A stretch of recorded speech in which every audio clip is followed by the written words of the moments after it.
Hare Krishna, dear devotees, and welcome back to the GBC SPT page. We're very happy to be celebrating Srila Prabhupada's Vyas Puja with this special series of interviews with devotees from around the world who served Srila Prabhupada as he traveled around the world. And today, we're especially honored to be with Her Grace Mondakini Devi Dasi, who did an incredible service for Srila Prabhupada in helping to open up Russia. So we're going to hear from her today. Wonderful to have you with us, Prabhu. Thank you. I'm very grateful and very honored to be with all the devotees and with you today on that very special day of Srila Prabhupada Vyasa Puja. And we hope you had a wonderful Janmashtami also. Yes. At the Krishna Balaram temple in France, in New Mayapur. It was very, very beautiful. Wonderful. So, Prabhu, I'd like to get off to start the interview with the perennial question of how it is that you met the devotees. Maybe you can share with us how you came to Krishna consciousness, maybe your first connection with Srila Prabhupada. All right. So that happened a long time ago when most of our listeners were not born. It was actually, I met the devotees in Paris in the year 69. And it was the end of the autumn. Actually, to make things a little short, I had two friends from high school. And at the time we were in our first year of uni. We had experienced from 16 to 19 everything a young girl can experience, any silly things a young girl can experience in this material world. And we became very, very dissatisfied with that materialistic way of life. Actually, we didn't want to live the way our parents were living. In French, we called it métro, boulot, dodo. It means people were just going very early to take the tube in the capital of France and going to work all day and become so exhausted in the evening, so they didn't have any time to reflect on the existential questions of life. So at the time, it was the 60s, the end of the 60s. The youth was belonging to the generation of the baby boomers, and we had everything we needed about material life. So we were actually very eager at that point to understand what was the goal of life, what was human life meant for. Our parents' generation, they were young at the time of World War II. So in a way, their youth was a bit stolen by the war. And their principal motivation was to have a comfortable life. That's what they provided for us. But we became very, very dissatisfied. So when we went to university, we studied ethnology to try to find out how the old traditions of the tribes of the world were dealing with the existential questions of life.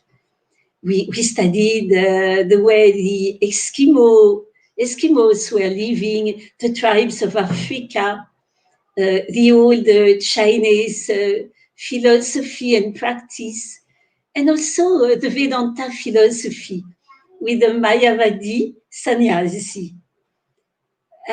But when we asked one of our teachers who was teaching Taoism, would you like actually to go to a monastery to try to find out what is the essence of what you are teaching? He told us, oh no, it's just my job. So we became very, very disappointed. And with my two friends, we became Jyotirmayi and Ilavati Devidasi. We decided it was very necessary to find a bona fide spiritual master.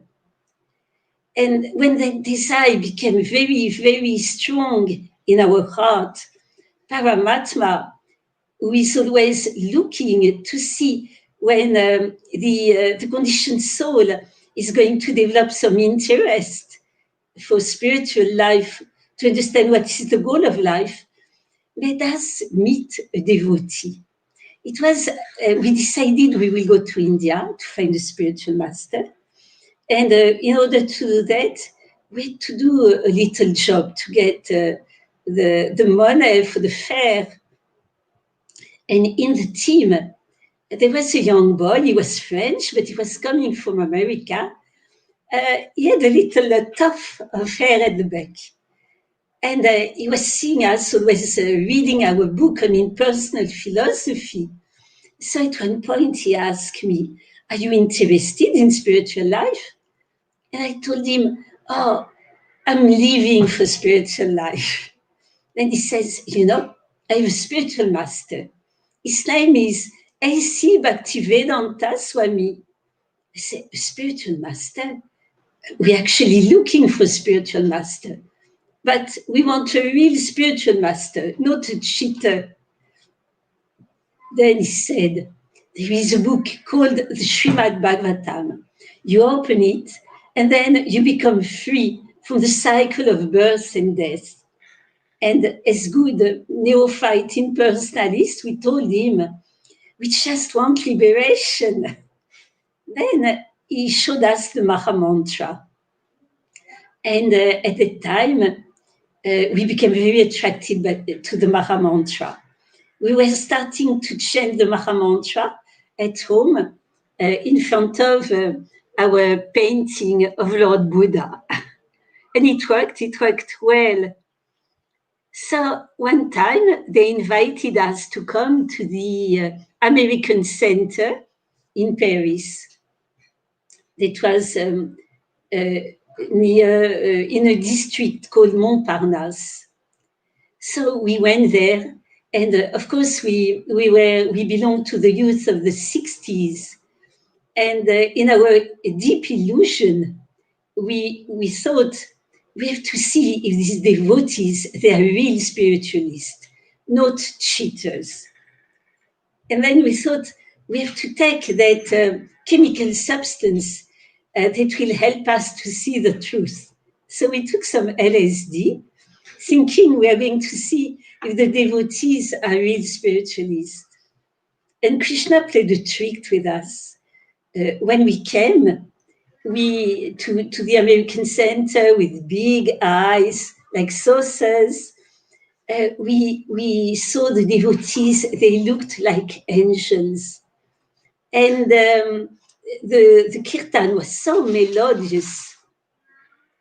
So we looked at each other, Jyotirmai was with me, and we said, yes, they are real spiritualists. But then time came for the conference. There was one American devotee who spoke very good French. His name was Umapati Prabhu. He started to talk about the absolute truth. And in the beginning, it was great.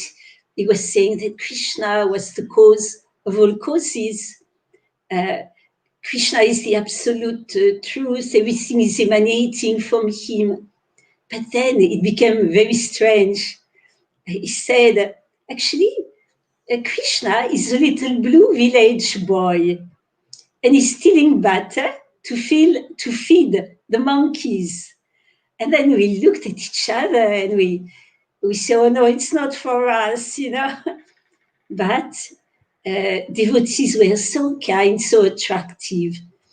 And the Maha Mantra was having a great effect on us. So we kept coming. And one time, one of the devotees told us, actually, our spiritual master is in London. He's going to open a temple. Why don't you go and meet him? So we looked at each other and we said, why not? We are looking for spiritual master, but not a cheater. We want a real spiritual master. And on the top of our 19-year-old mind, intelligence, and body, we declared very proudly, yes, we are going to go to London to test this S.C. Bhaktivedanta Swami and to see that he's not a cheater.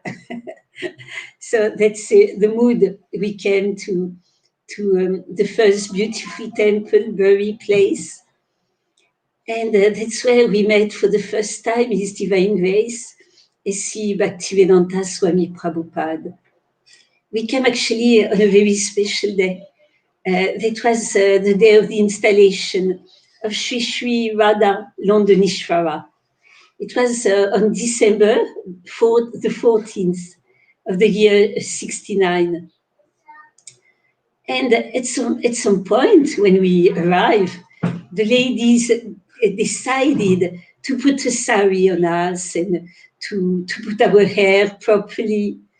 So when we came to the temple, there was a beautiful kirtan, very melodious, heavenly. Yamuna Devi was singing. Mukunda Prabhu at the time was at the Mridanga. And that was absolutely captivating. But all of a sudden, we saw the devotees falling flat on the floor. We didn't understand why. But being very educated, polite young girl, we did the same.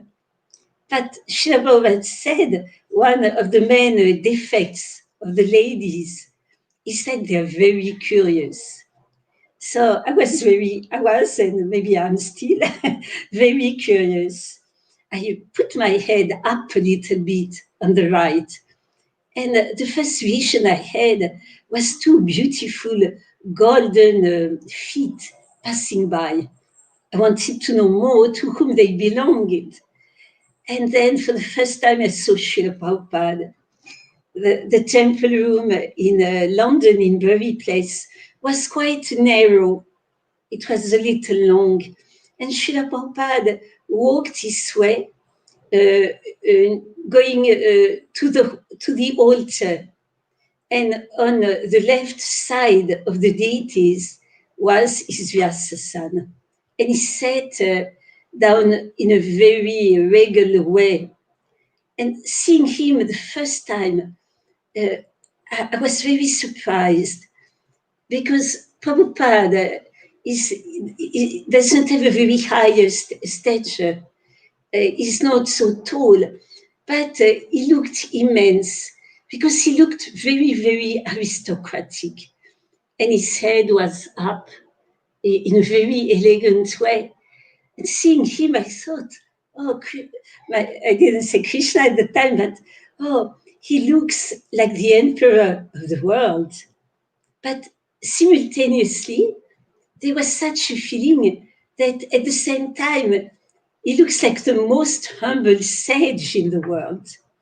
He sat on the Vyasasana, and when he sat on the Vyasasana, he started kirtan with his kartal.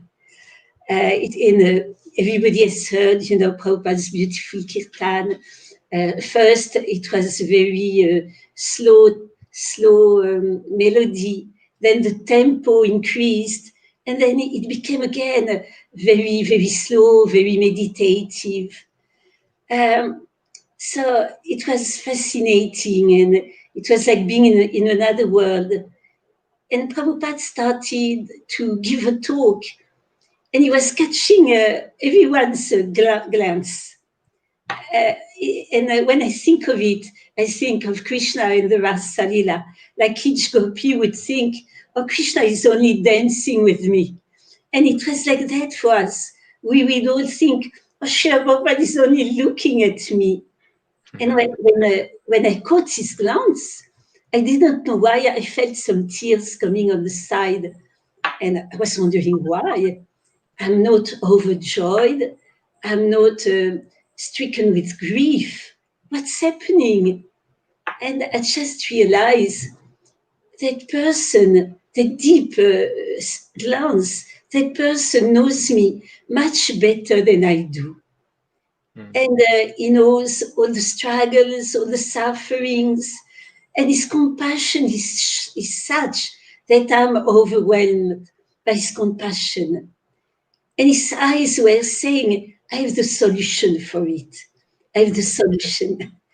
And there was something very mystical, which just came from high school, first year of uni. And our English was quite poor when the devotees like Tamal Krishna Prabhu at the time would ask a question. Instead of saying yes, we would say no, we wouldn't understand, you know. But when Prabhupada talked, we understood every word. And it was many brothers and sisters had the same experience. He would just answer all our very deep questions without us formulating them loudly. So it was a very, very powerful first meeting. The devotees told Srila Prabhupada, some French girls are coming from Paris, Prabhupada, so he knew we were coming. In the temple, it was maybe between 15 and 20 devotees, no more than 20, maybe less. And if I have time, I will say a few anecdotes just during that first week, because we stayed 1 week with Srila Prabhupada. And it was time for us to understand if he was or not our spiritual master. We had a little sentence we would say in French every evening with my friend Jyotirmai. Every night we would say in French, do you think Srila Prabhupada is our real spiritual master? But we wanted to be more convinced, and we were very, very polluted by Mayavad philosophy. So we were very frightened of any form, because our impersonalist books told us if you get attached to any form, no matter how attractive the form is, you will have to take birth again in this material world. So we were very concerned about the theist philosophy. So Prabhupada, 2 days, just two days after we came, gave a talk in the temple about initiation, because initiation was going to take place next day. Prabhupada says initiation is the beginning of spiritual life. And at that time, I'd been only 2 days, but I became so attracted to Srila Prabhupada that I felt maybe I should get initiated. So they took care of us. They told us to go to Prabhupada's room a few times. We went to Prabhupada's room, and I felt a little shy to ask him straight away for initiation. So I told him, Srila Prabhupada, I would like to start spiritual life. He had a big, big smile, and he laughed. And he told me, you're already doing spiritual life. You're cleaning Krishna's floor. You're also taking care of Krishna's dishes. And I looked at him and I thought, oh, this is spiritual life. Later on, Yamuna Devi told us, when Prabhupada saw us in the temple, he asked Tamal Krishna Prabhu then, can't we initiate these French girls? And he said something he will tell to all the ladies in the movement. He said, they are like flowers blowing in the wind, because Srila Prabhupada is a poet, he's a kavi. So he saw beauty everywhere. But Tamal Krishna Prabhu, who had been talking to us, told him, Srila Prabhupada, they are not ready. So Srila Prabhupada said, okay, we'll wait a little bit. Initiation took place. Then the other time I came to Srila Prabhupada's room, Prabhupada came to me and said, what is your name? And thinking I didn't take part in the initiation, I told him, but Srila Prabhupada, I have no name. And he looked at me very surprised. And then he understood and he started laughing and he said, "Oh, you don't like the name your parents gave you?" And he had a big smile, meaning, "I will give you a name you would like very, very much." And in fact, he did give me a name I really loved very much, because at the time I was very close and I liked very much that wonderful devotee who was at the time my mentor, who told me everything. Her name was Yamuna Devi. And I thought, oh, I would love to have actually the name of a river like Yamuna. And there was also a devotee, older than us. He was a little older than us, but at the time he seemed very old. It was a few years, He was protecting us when we used to go on Harinam. He was like a big brother, very protective. His name at the time was Trivikram Brahmachari. And then one month later, I received my initiation letter. And Srila Prabhupada wrote, "My dear daughter, Mondakini Devi, I'm very glad to accept you as my disciple. First, of course, says, I hope this will meet you in good health and good and happy Krishna consciousness." Then he said, I'm glad also to see that you're appreciating the bliss of Krishna consciousness. Carry on learning from the older devotees there. And he said, your name is Mandakini Devi. It's the name of the river Ganges. And I thought, oh, I got the name of a river like Yamuna. And then he explained that actually the Mandakini River flows in the heavenly planets.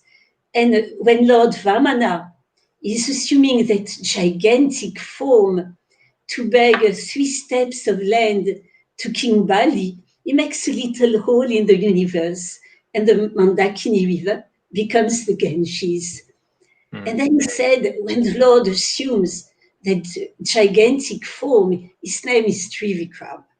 So I thought, oh, Prabhupada, he said he will give me a name I like, and he connected me with the devotees that were very dear to me in London Temple. So Prabhupada is playing with us, is fulfilling all the desires that are not detrimental to our spiritual life. Very sweet. Thank you. That's such a nice connection to your name. Also, I was myself wondering, this is a unique name. Yeah, and Prabhupada fulfilled his promise. Like, it was a name I loved. So time went on in Bury Place, Yamuna.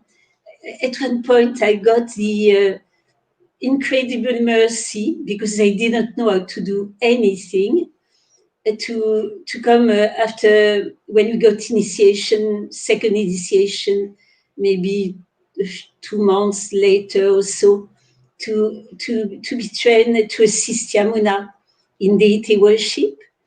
And when she left, I was alone with Shri Radhalondanishvara. And Srila Prabhupada said about Shri Radhalondanishvara that they are very, very special, very special. Actually, he said they cheated you. They cheated you. They didn't come as a murti, they came themselves.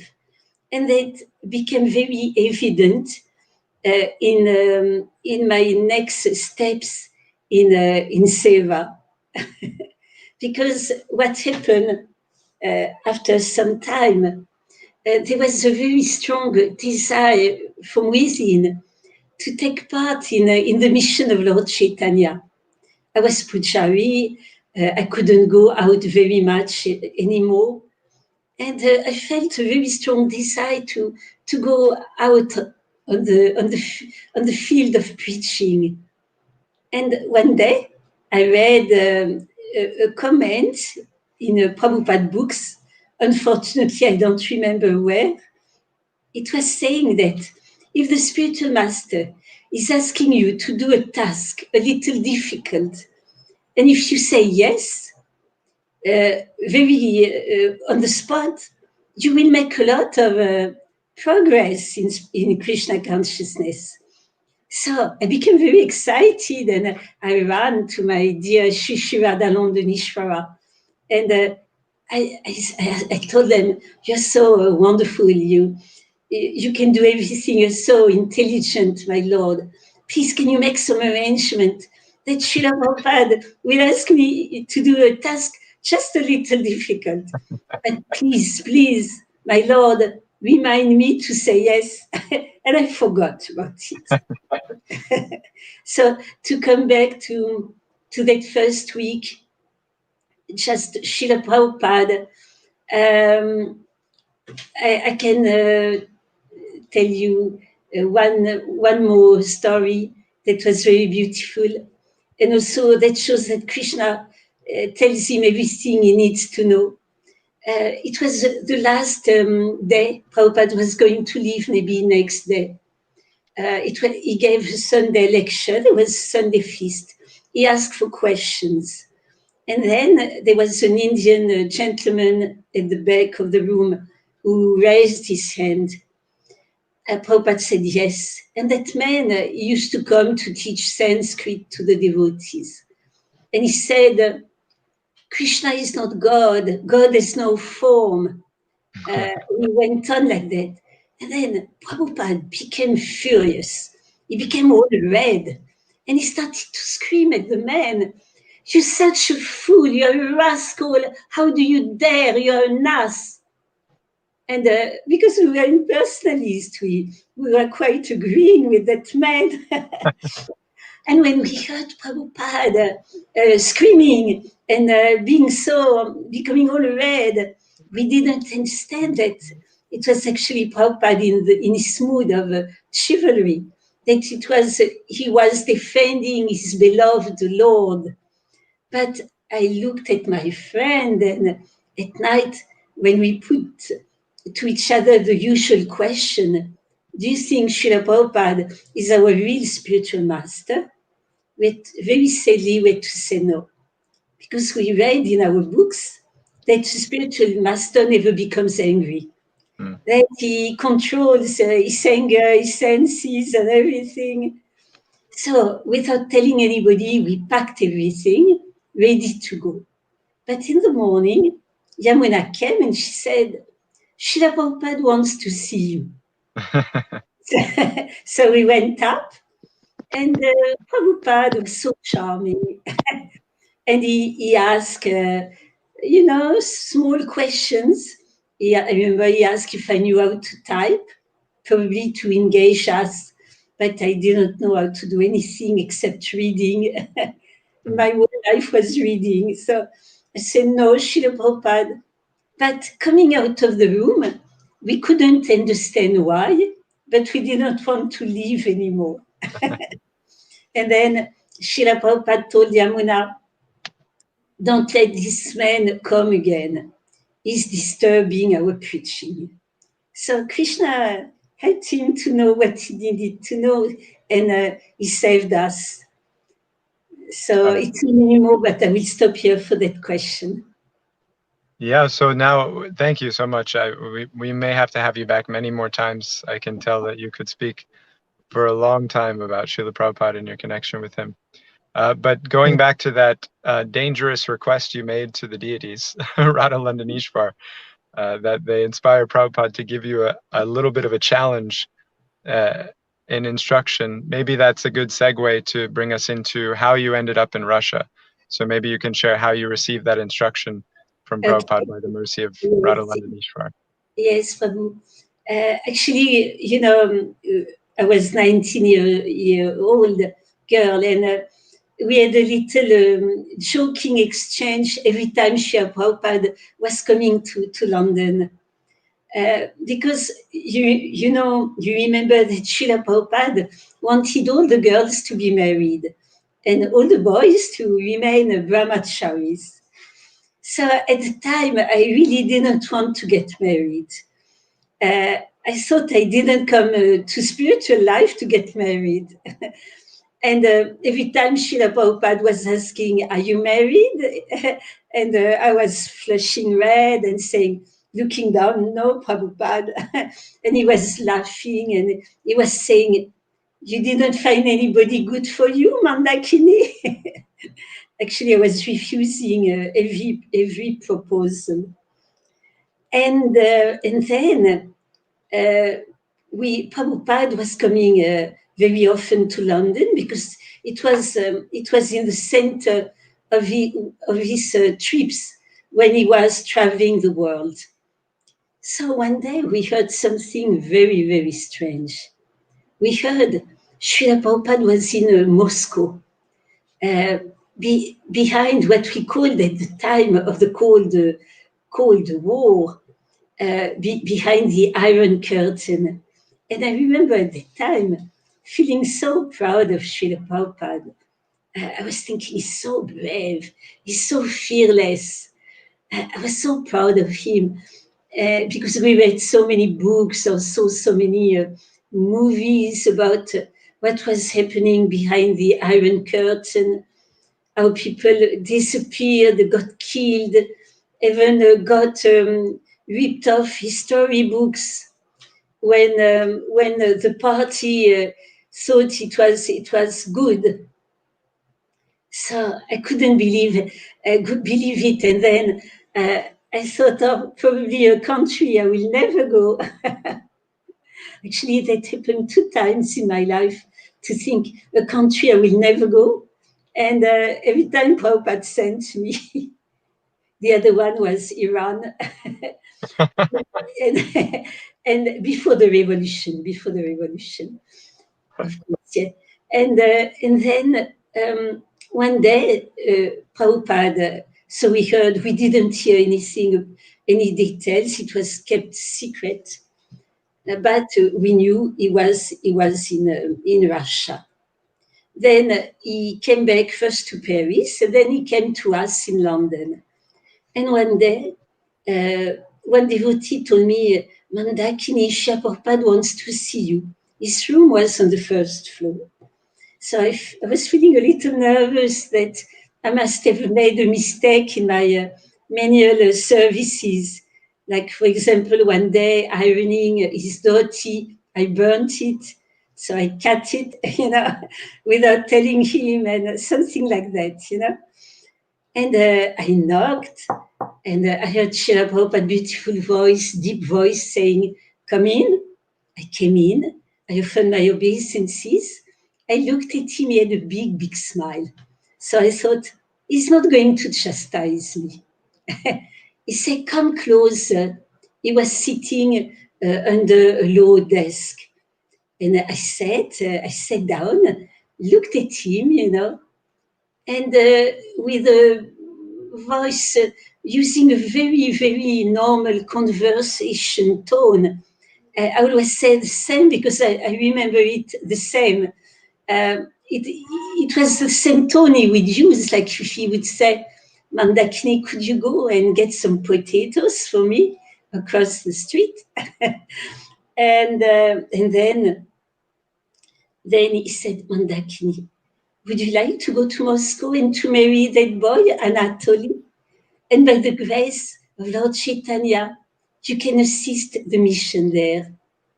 And I just looked at him, and straight away I remembered my prayers.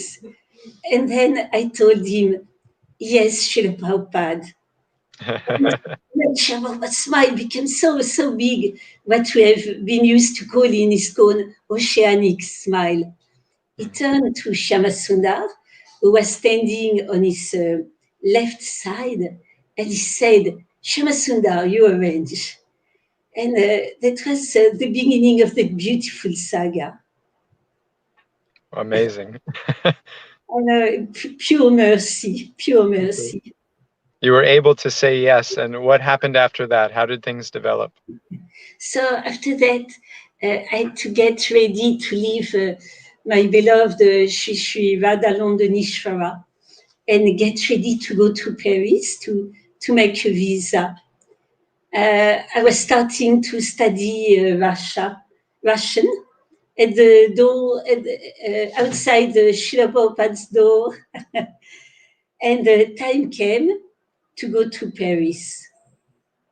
So in Paris, Shyamasundar found for me a tourist group, because at the time we could just go as tourists.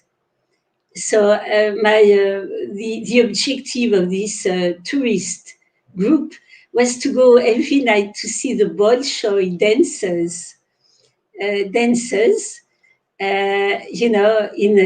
doing a ballet every night.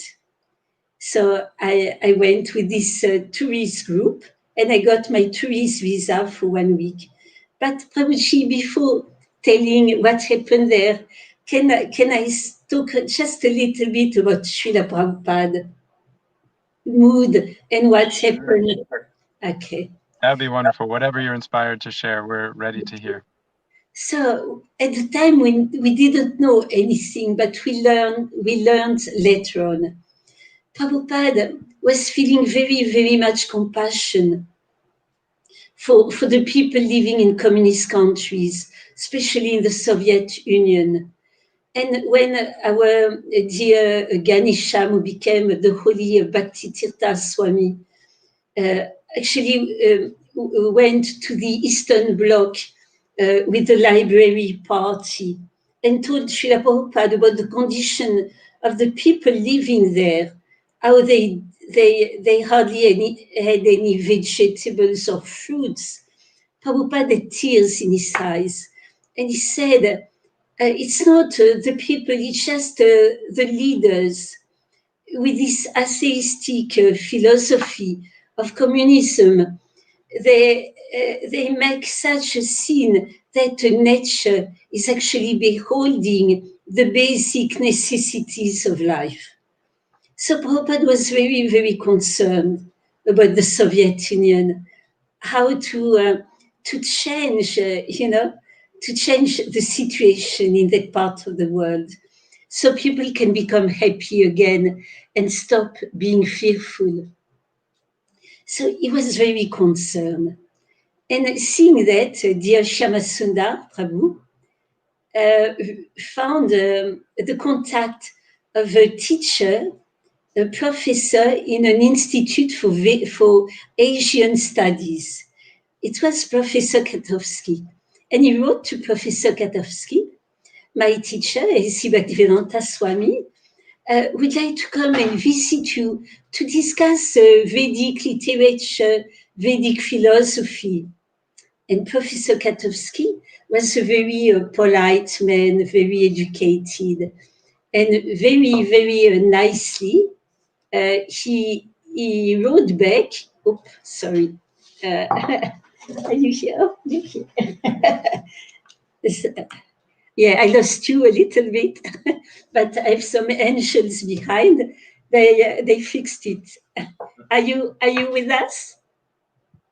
Oh, I don't. Yeah. Yes, Yeah. I'm Okay. here, Prabhu. Don't worry. I'm just listening. Okay. So he was a very nice man, and he replied, yes, I will be very glad to discuss with your teacher. And it was not an invitation letter, it was just a very polite reply. But Shyamasundar took that letter to the Russian consulate, and it was actually enough to get a visa for Srila Prabhupada, for him, and for Aravinda, the servant. All of them three went to Moscow, and they met Professor Katowski. So Professor Katowski was very interested. They discussed Vanashram Dharma, and Srila Prabhupada convinced Professor Katowski that even in a godless civilization such as the one in the Soviet Union, you still have these natural differences in the people. Some people are born with different qualities, and it's going to make different orders, different occupations in life. So Professor Katowski had to agree.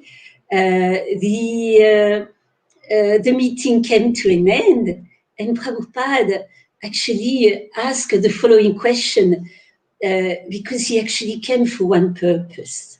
So he said, Professor, can I meet the students? And Professor Katowski said, but we have no students today. Prabhupada said, can I meet the teachers? But we have no teachers today. There was not even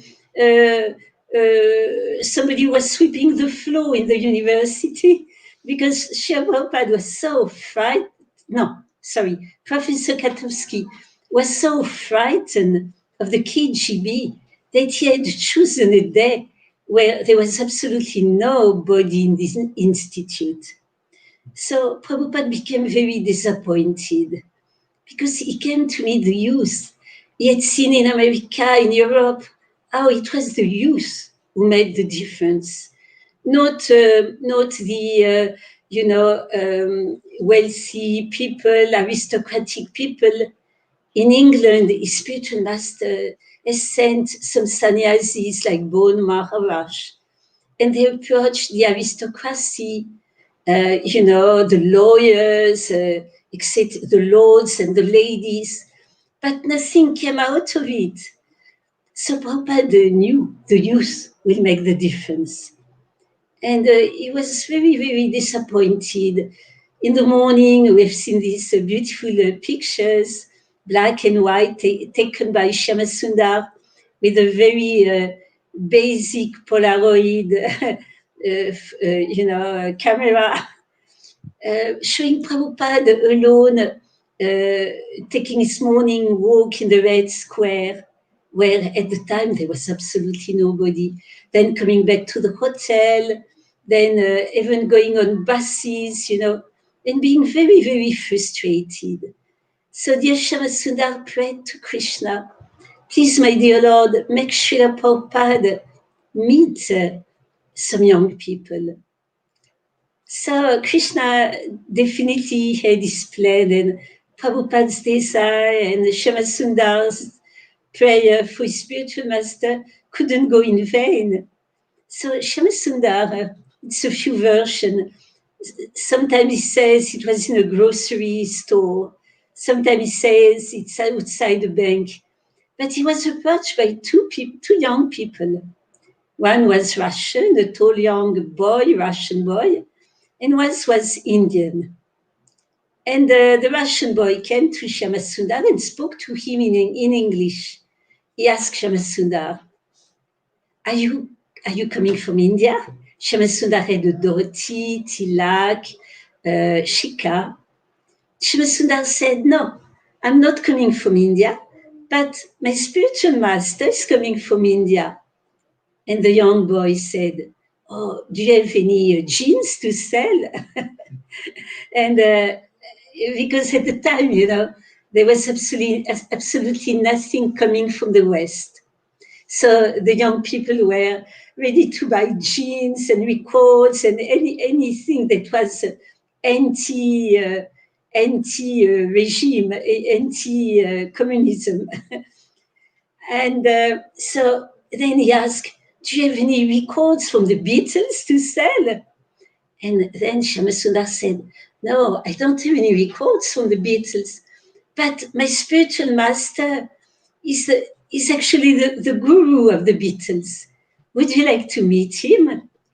And then the young boy, whose name was Anatoly, said, yes, sure.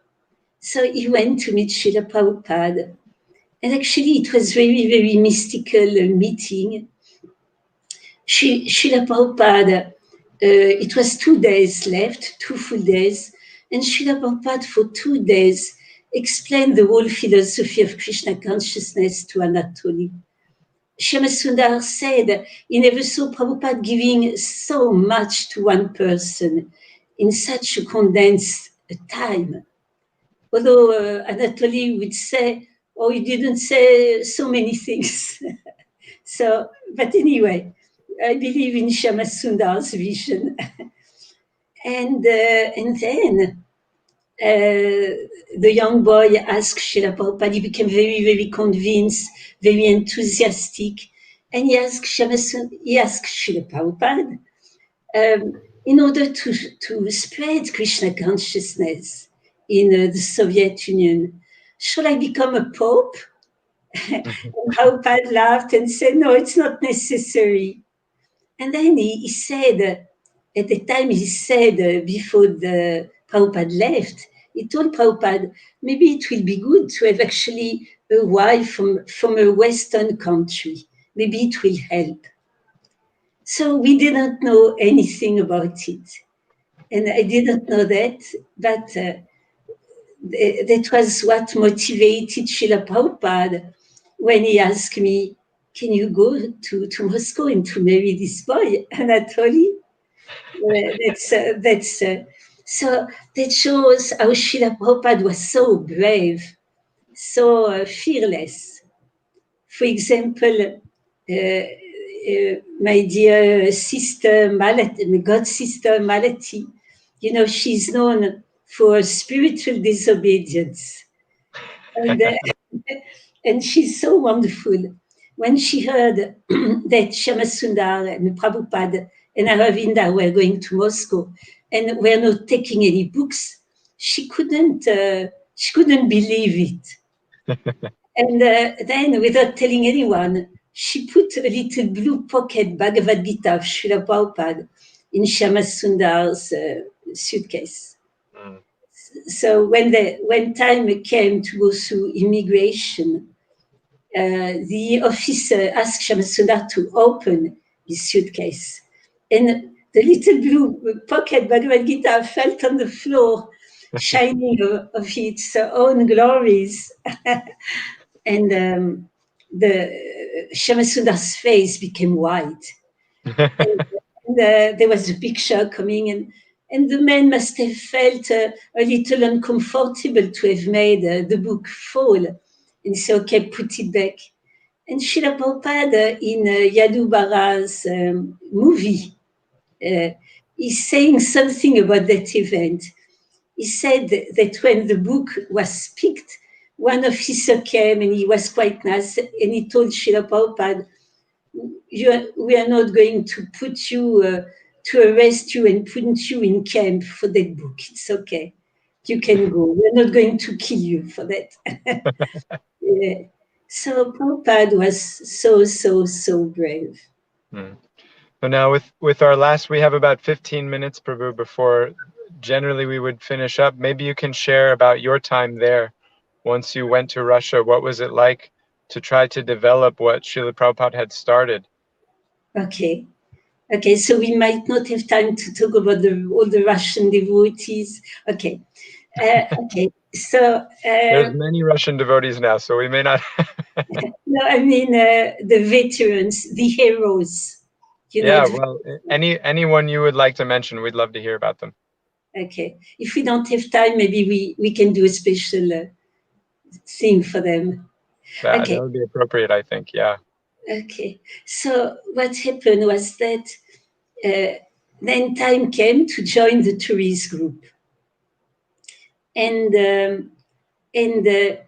joining the tourist group, I was dressed with civil clothes, which at the time was very uncommon. We were always dressed in saris and dhotis for the boys.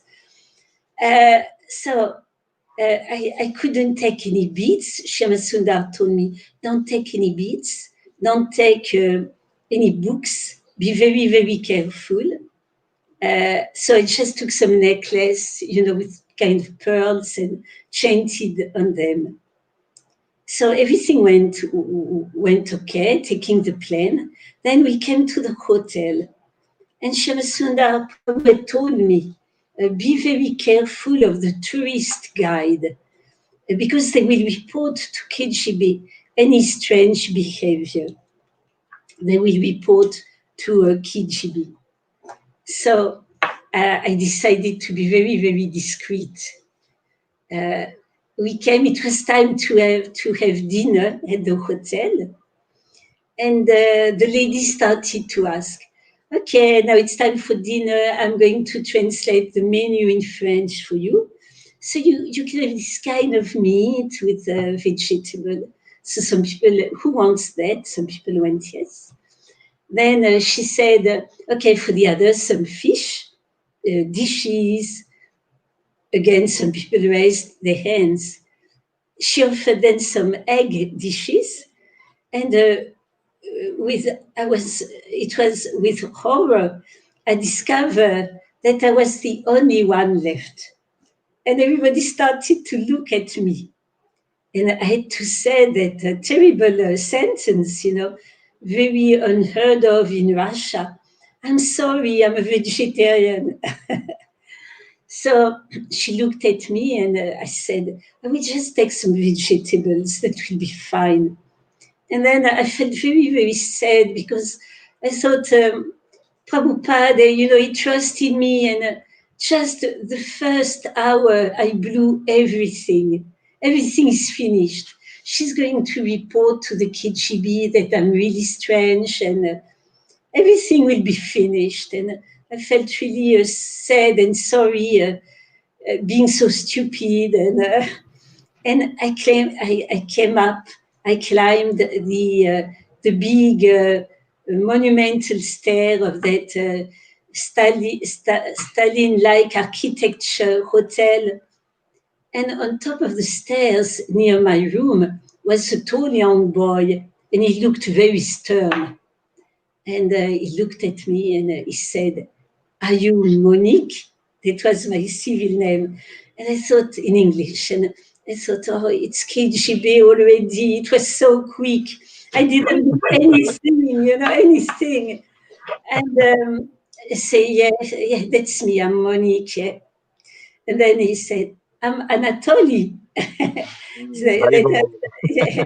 And then I said, oh, Haribor, Prabhu, Haribor. He said, let's go to your room. So we went to the room and he started acting very strange. He went on his knees, he looked under the bed, he took the paintings out and looked at the back of the painting. And I was thinking, he's really a strange man, Wow. What is he doing? Then he says, let's go out.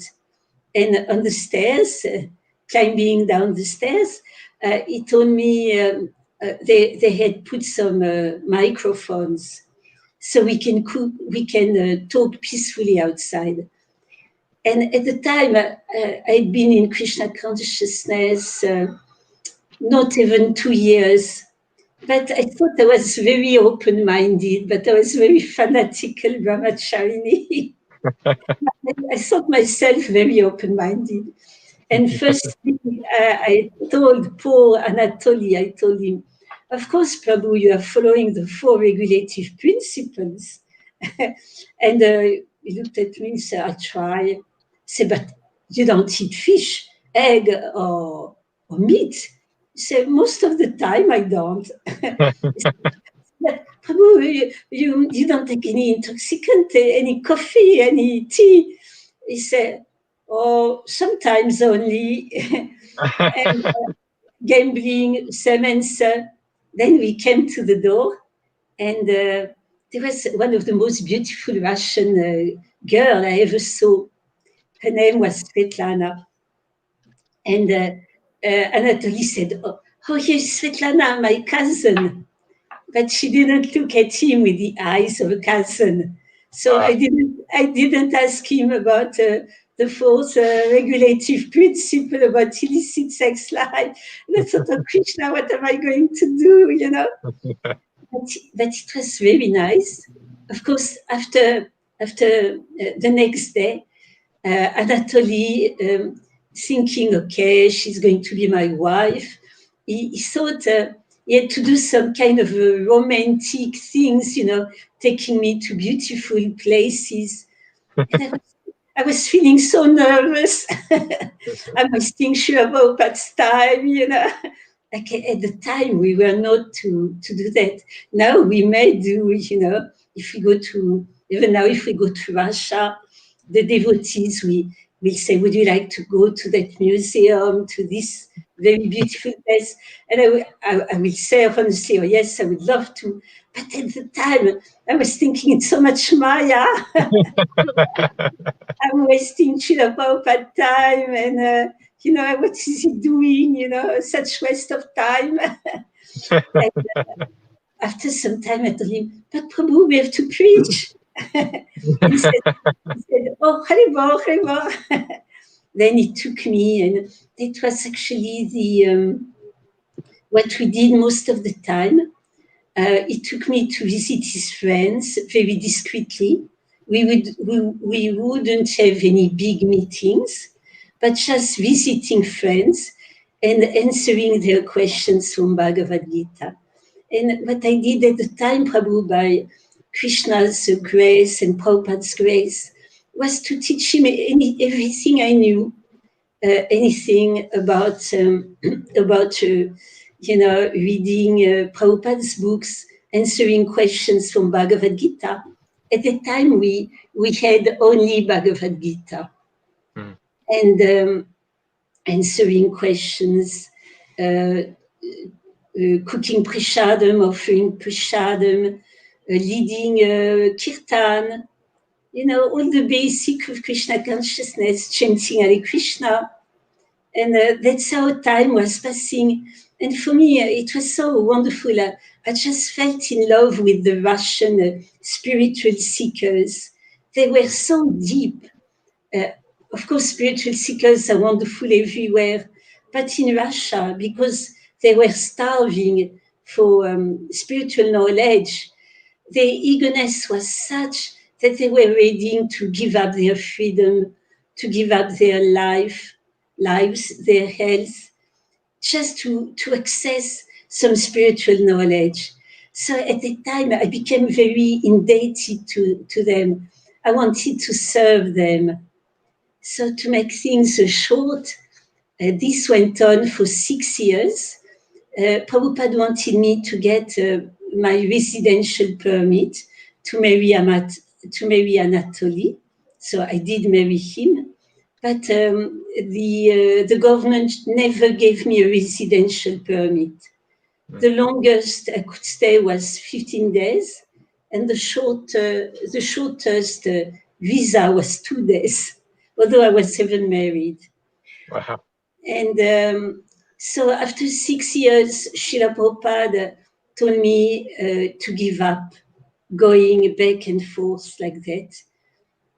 He wrote in a letter to, I don't know if it was on Saduta or Bhagavan, that the Soviet Union is unsure, meaning dangerous, and Europe is certain. So Mondakini should serve, should serve in Europe. So when Srila Prabhupada told me that, I felt, it was such a strong link with Srila Prabhupada, that service. So I told Srila Prabhupada, oh, Srila Prabhupada, can I try one more time? Maybe I will get my visa this time. And Prabhupada knew I wouldn't get the visa, but he was always so kind, He said, of course you can go one more time. And of course I didn't get the visa. And of course Krishna made it clear it was time for me to stop going at that time, So that's so we don't have any more time now. But no, it's okay. Please continue. We're not at a closing place yet. Okay, I can tell you one event and of being in Russia, and then if there is a little more time, I can talk very briefly of Anatoly, who became Ananta Shanti, unless you want to do another session of the Russian heroes. I think that would be a wonderful other session to do. But if you closed today's discussion out with those two sharings, that would be wonderful. Okay. So if we do another session, I will not talk fully of Ananta Shanti, just say a few words. But one thing I love to share with you, it's because it was unique in my life, And I'm sure in everyone's life in Krishna consciousness, at one point or another, it happens. It's a time when you see that you cannot do anything, and Krishna is taking over. Prabhupada is taking over. So I will share it not to say I did it, but just to show how Krishna did it because I couldn't do anything. Hare Krishna. So that was one time. You remember in Prabhupada came to America with the first volume of the Srimad Bhagavatam, the first, canto in 3 volumes. But at one point, it was a reprint of that first canto in 2 volumes with a blue cover where you see, is it Mahavishnu, Garbhodakshaya Vishnu, lying on the causal ocean. So they were just getting printed. And Shyamasundar Prabhu told me, Mandakini, they are hot from the print. Take them to Moscow. I say, yes, Prabhu. and then I was trying to think how to do it. What is the best way? So I thought, should I go as usual by plane, or should I try the train?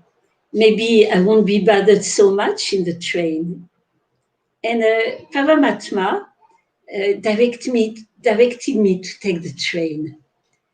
And at the time, I didn't know, but Srila Prabhupada books were very much,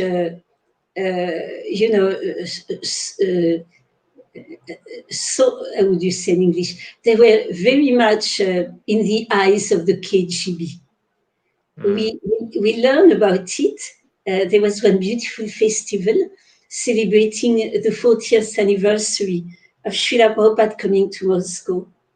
And all the veteran devotees came. And one of them, he was a cook, he was Krishna's cook, and he started to tell his life story at the time. He said, I was a KGB officer. And one time, my superiors came to me and they told me, we have a special mission for you. And they gave me a book. And they said, you see, you have to read this book very, very carefully. Take all the time you want, because we have to know the philosophy of our enemies in order to defeat them. So he said yes, because he was very, very obedient to his hierarchy. And he started reading, and of course, you know which book it was. It was, Bhagavad Gita as it is by Srila Prabhupada. So he read and very, very attentively, and he started to realize that he had a big problem. He loved it. And so, he carried on reading, writing his questions, and he had a list of people to be arrested. So he went one time, he knocked at one door, and a lady devotee opened. She got frightened, and he says, no, don't worry. I just have a question about Bhagavad Gita. And then he says, by the way, you and your friends, you have to move very quickly out of your apartments because you're on the list to be arrested. So they did. And then, seeing he was taking such a long time, the other officers came in.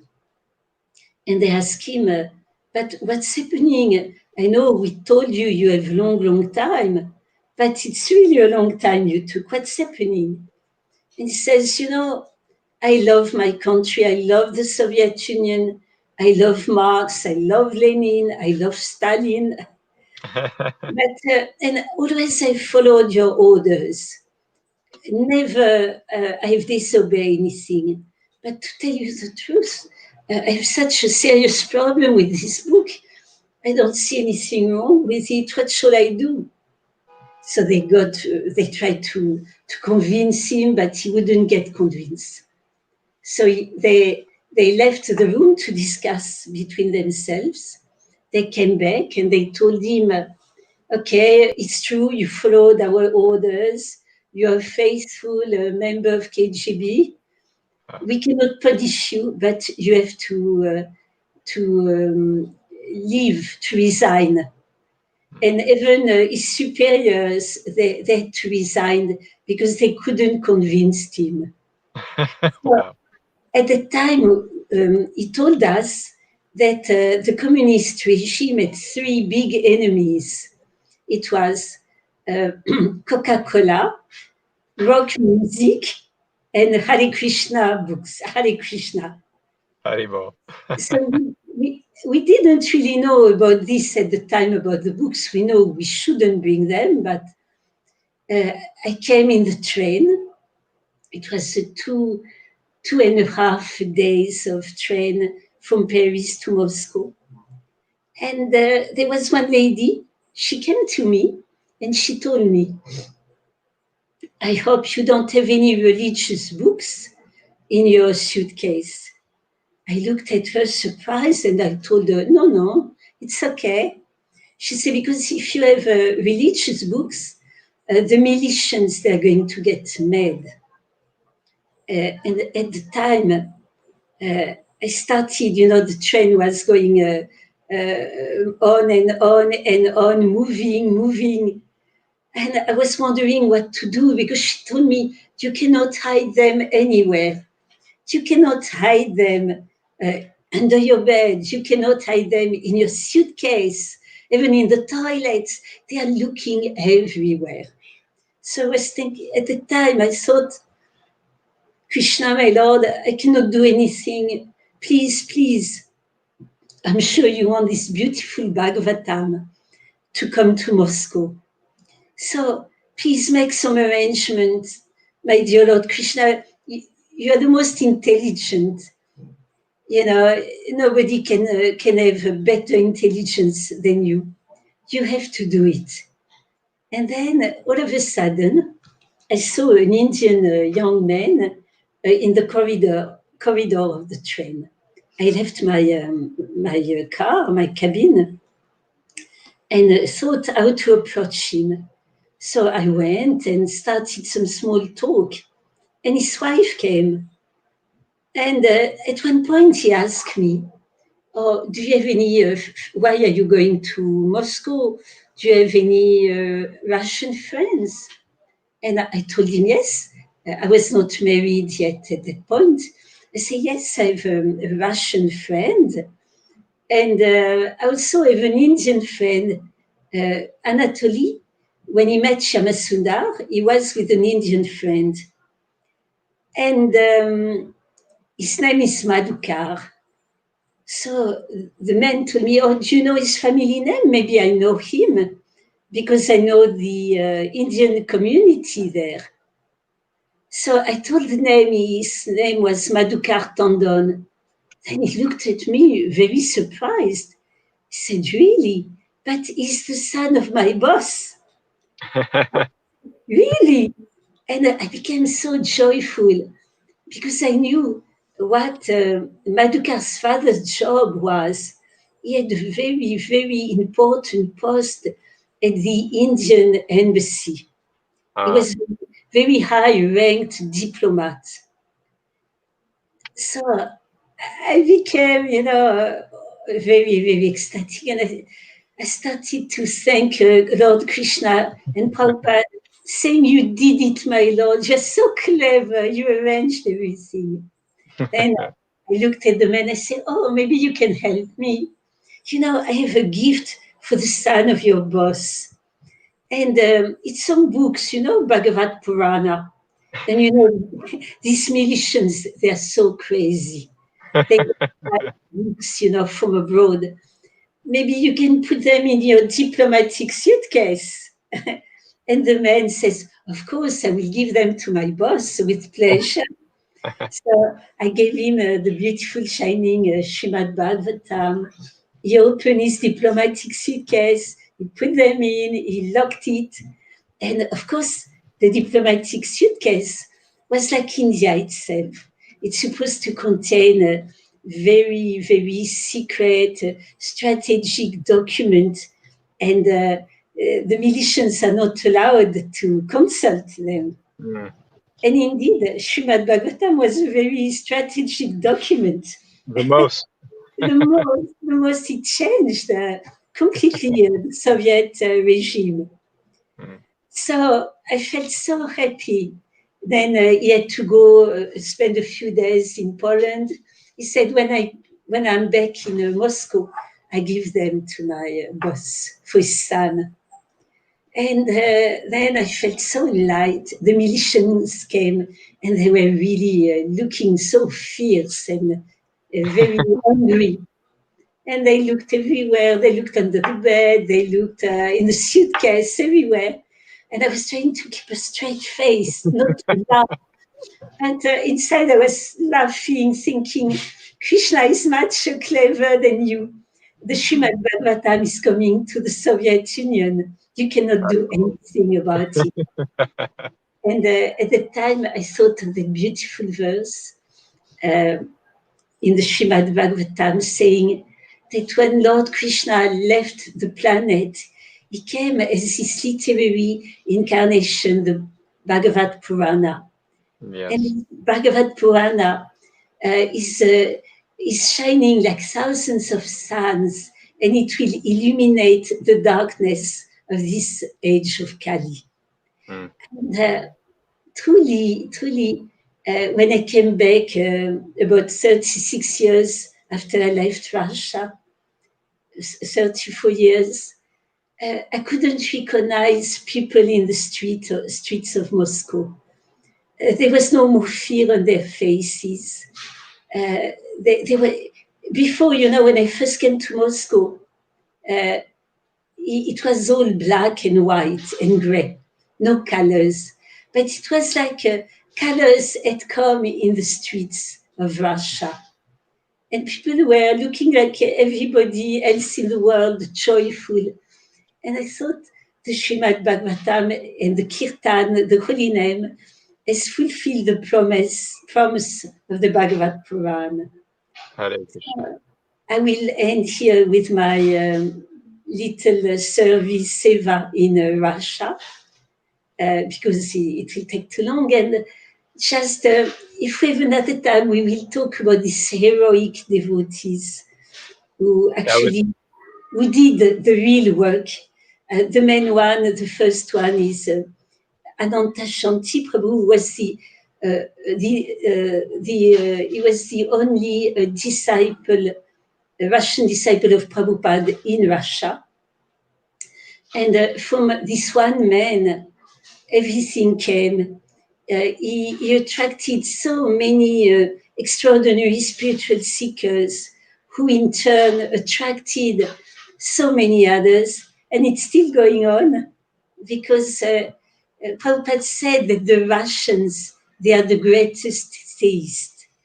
And when you go there, of course, devotees are absolutely wonderful everywhere, but you can see the depth of their eagerness for spiritual life. So it's very, it's a wonderful saga how this first devotees, mainly Ananta Shanti the first, and many others after, sacrificed their freedom, their lives, some of them, their mental health, just for the mission of Prabhupada and Krishna. So we look forward to having you back for that. It sounds wonderful, and this has been such a wonderful katha. Thank you for sharing. Thank you so much, Prabhu. If you find time and if Krishna permits, I will be very happy to glorify these Russian devotees. Yeah, no, it's my service to make that happen. So please look for our contact. Thank you, dear devotees, for joining us today. It was so wonderful to have Mondakini Devi Dasi. And I hope you enjoyed that. We have one more session this evening celebrating Srila Prabhupada's Vyas Puja. We hope all the devotees have had a wonderful Janmashtami, Nandotsav, and Prabhupada Vyas Puja. Hare Krishna. Hare Krishna. I thank also all our